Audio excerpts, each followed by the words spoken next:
បាទជំរាបសួរអ្នកទាំងអស់គ្នាបាទស្វាគមន៍អ្នកទាំងអស់គ្នាមកកាន់វីដេអូថ្មីបាទជាមួយនឹងខ្ញុំបាទរៀនដល់វិតបាទភាសាទៀតផងដែរបាទនៅក្នុងថ្ងៃនេះផងដែរខ្ញុំបាទនឹងធ្វើការបង្ហាញប្រិមត្តយើងបាទតាក់ទងជាមួយនឹងបាទការបាទធ្វើ roaming profile នៅលើ Windows Server 2022ណាបាទអញ្ចឹងកុំឲ្យកាត់ពេលវេលាយូរបាទអញ្ចឹងបាទកន្លែងនេះបាទខ្ញុំមាន OU មួយវាឈ្មោះថា OU22 បាទនៅក្នុងនេះមាន group មាន user បានមួយហើយអញ្ចឹងខ្ញុំសូមធ្វើការបង្កើត group មួយផ្សេងទៀតមកបាទខ្ញុំដាក់ថា OUPP roaming អូខេដាក់ថា S មួយមកដើម្បីបញ្ជាក់ថា group អូខេអញ្ចឹងបាទមានអីច្រើនទេបាទ group បើយើង add user របស់យើងមួយនេះមកចូល group ឲ្យហើយកុំឲ្យគិតច្រើនយ៉ាឡាមីនខ្ញុំអត់ទេដាក់ចេះមក l ចុច yamal អី10ចាំអត់មានទេនេះចុច L1 មកយ៉ាងបាទ file ណៅមកណៅរបាទផ្ដើមនៅអក្សរ L បើយើងមិនយើងឃើញរកឃើញ user របស់យើងអត់ file ណៅផងចេះថារកដែរបាទអញ្ចឹងយើងដើររកមកអក្សរ L ឡាស្មីនយ៉ាម៉ាល់ណាចុច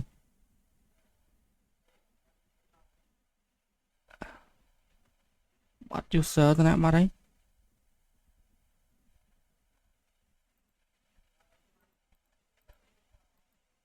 អូខ្ញុំបែកចរកឈ្មោះឡាមីនយ៉ាម៉ាល់អីគេចេះមានហ៎ add ទៅ group រកឈ្មោះ group UVP ប៉ុណ្ណេះមកយើង check name មកឃើញអូខេអត់មាន S តាមទៅអញ្ចឹងយើង check មើលបាទ member បើយើងឡាមីនយ៉ាម៉ាល់គឺស្ថិតនៅក្នុង group មួយហ្នឹងហើយហើយយើងបិទវាចោលមួយហ្នឹងហើយយើងចូលមកកាន់ file explorer របស់យើងបង្កើតជាមួយនឹង folder ថ្មីមួយយើងដាក់ឈ្មោះថា UPP roaming pro file អូខេអញ្ចឹងមកបន្តមកយើងមកស្ដាំទៅលើវាយកពាក្យថា property បើយើងយកពាក្យថា sharing ឲ្យយើងយក advanced sharing មកកន្លែងនេះយើង click មួយបើយើងដាក់សញ្ញាដុល្លារមួយឲ្យហើយទៅនៅពីខាងក្រោយឈ្មោះ share របស់យើងបន្តមក permission បាទកន្លែងនេះយើង remove everyone ចេញបើយើង add បាទយើង add administrator បាទ file នៅមកនេះបាទ administrator មាន F ពីក្រោយណាយើងចំណាំផងហើយយើង add group របស់យើងវិញមកបើឲ្យ UPP វាយតែប៉ុណ្ណេះមកយើង check name មកឃើញអត់បាទឃើញมันមាន S បាទត្រឹមត្រូវហើយបាទអញ្ចឹងយើង hello ដល់ full control ទាំងអស់មកអូខេយើងចុច apply អូខេ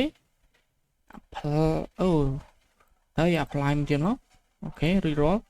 អញ្ចឹងយើងបាន network path អញ្ចឹងអត់តន់ចប់ទេយើងចូលមកកាន់ security tab របស់យើងយកពាក្យថា advanced នៅក្នុងនេះបងដែរយើងត្រូវការ remove user ពីនេះចេញមកអូខេយើង disable inheritance មួយមក yes sir បន្តមកទៀតយើងធ្វើការ remove បាទ allow user ហ្នឹងគឺបាទសំខាន់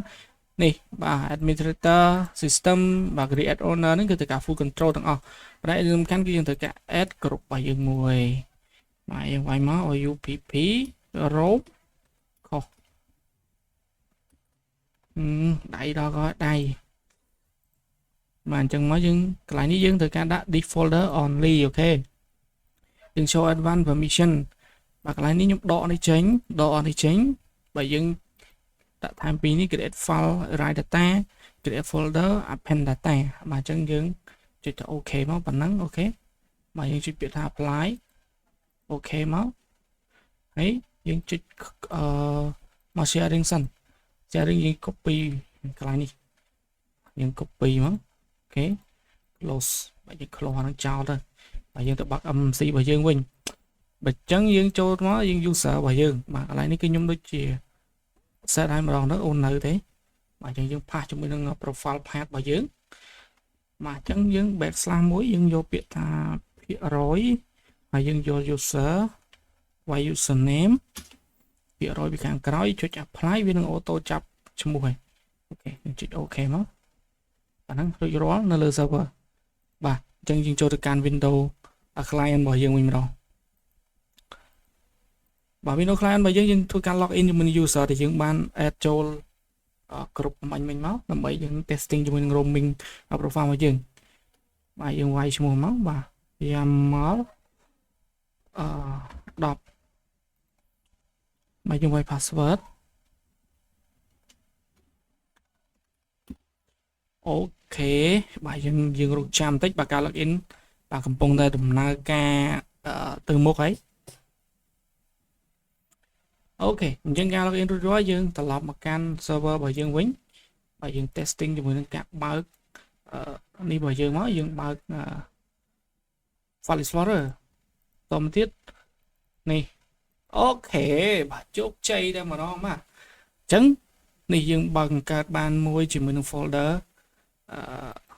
បោះ minimal ប៉ុន្តែនៅក្នុងហ្នឹងអត់មានអីទេអត់បាទគឺ empty តែម្ដងបើដោយសារអីបើ client របស់យើងគឺអត់តន់ log out ចេញអញ្ចឹងឧទាហរណ៍ថានៅនេះខ្ញុំបង្កើតdocument មួយចុះខ្ញុំបង្កើតថា testing roaming អូខេចុចពាក្យថា enter លើហ្នឹងយើងចង់ដាក់អក្សរបន្តិចតួចទេ hello Barcelona fan ឧទាហរណ៍បាទ Barcelona fan បាទអូខេប៉ុណ្ណឹងមកយើងចុច save មកយើងបិទអាហ្នឹងចោលទៅហើយយើង log out អូខេ sign out ហើយយើងចាំឲ្យវាទៅផុតទៅបាទចាំតិចអូខេជោគជ័យ sign out ជោគជ័យយើងចូលមកកាន់ server របស់យើងវិញយើងចូលទៅកាន់ folder នឹងសាជាថ្មីបាទនេះបាទឃើញទេបាទមានអីច្រើនមែនតើហើយយើងទៅមើល file មិញរបស់យើងណាអញ្ចឹង file របស់យើងបង្កើតណាគឺយើងបង្កើតទៅលើ desktop ដែរបាទអញ្ចឹងយើងចូលទៅកាន់ desktop នេះបាទគឺ testing roaming អញ្ចឹងយើងបើកមើលបាទនេះគឺ hello Barcelona fan ឧទាហរណ៍ខ្ញុំចង់កែ edit from a server អូខេ save មកអូខេបិទឥឡូវយើងចូលទៅកាន់ client របស់យើងវិញនេះគាត់យើង testing ហ្នឹងក៏ប៉ុតតាន់តិចទៅហើយយើងឲ្យតែមានទៅអត់ទៅវាបើក folder បាននៅលើហ្នឹងទៅគឺអូខេហើយ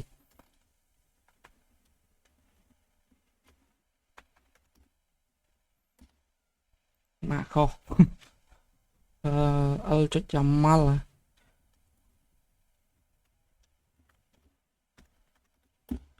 ាទនេះគឺត្រូវហើយបាទអញ្ចឹងយើងរងចាំបន្តិចបើការបើកនឹងចាប់ដើម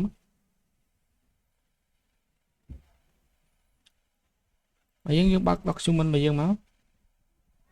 បាទនេះគឺ edit from server បាទអញ្ចឹង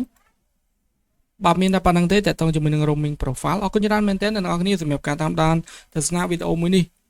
ជាមួយនឹងខ្ញុំបាទតាំងពីដើមរហូតមកដល់ចប់ហើយសង្ឃឹមថាអ្នកនរគ្នានឹងអាចធ្វើបានដោយតែខ្ញុំបានបង្ហាញអ្នកនរគ្នាផងដែរអរគុណច្រើនមែនទែនយើងនឹងជួបគ្នានៅក្នុងវីដេអូក្រោយបន្តទៀតផងដែរ